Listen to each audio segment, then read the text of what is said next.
Hi folks, it's Thursday, September 5th, 2019, and what's notable about this day for me is that it was 30 years ago today, this very day, that we at Pennsylvania Family Institute opened our doors. Now when I say we at Pennsylvania Family Institute, it was really me, a one-room office, and then a part-timer, Yvonne Eshelman, now Yvonne Kraus, who started there in the one-room office there on 600 North 2nd Street, just a couple of blocks from the Capitol. There was a lot that happened before September 5th, 1989, like me leaving my job in Pittsburgh at a TV station out there to move to central Pennsylvania to start Pennsylvania Family Institute. A lot of people with vision to see an organization like this start.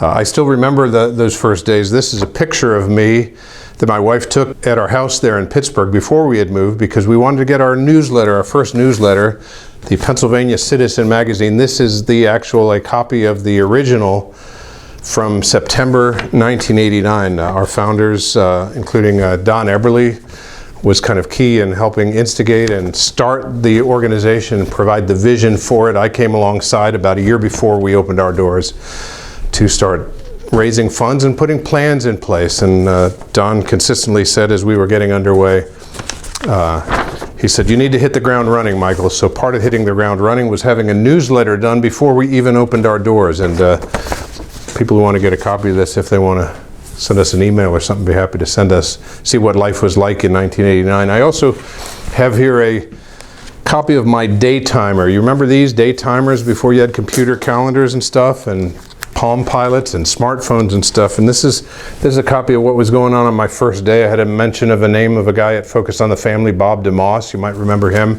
because we had a tight connection with Focus on the Family then, as we do now, independent organizations, but they were instrumental in helping encourage the start of groups like ours. Some of what my notes have here on that first day is notes about buying a computer. I think we spent $1,500 or $1,600 on a computer now that wouldn't be worth anything more than a paperweight.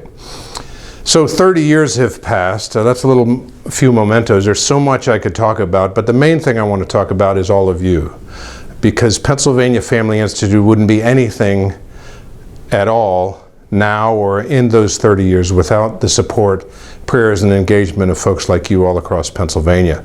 We've grown significantly in size and stature and influence over those 30 years, thanks to God's blessing, but especially because of folks like you who've prayed and supported us financially and engaged in the many issues that we deal with. We've seen some great successes over this time in the sanctity of life, in marriage and family issues in many respects, and in religious liberty, especially with the introduction of our Independence Law Center back in 2006.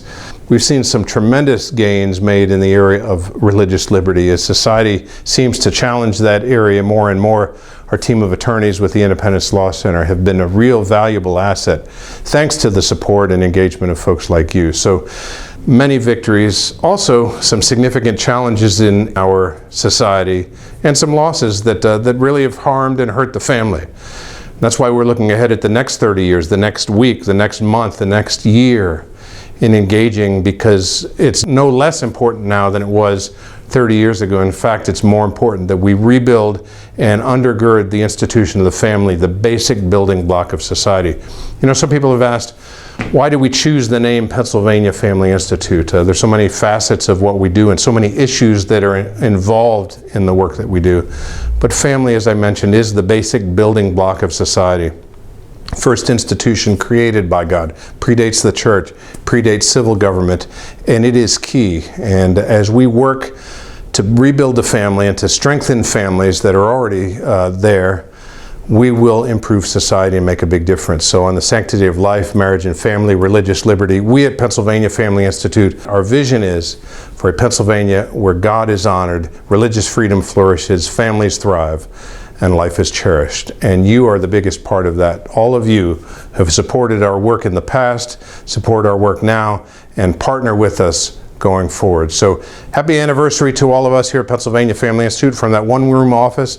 We've got a whole building right here just a couple of blocks from the Capitol with a staff of 12 that are engaged in standing up along with you for the family and for those values that are so vital for the family and for our society. But it's been a pleasure and a blessing and an honor to serve all of you. And for those of you who have come alongside us, God bless you and thank you for your support of the family and the Pennsylvania Family Institute. So God bless you and a happy anniversary.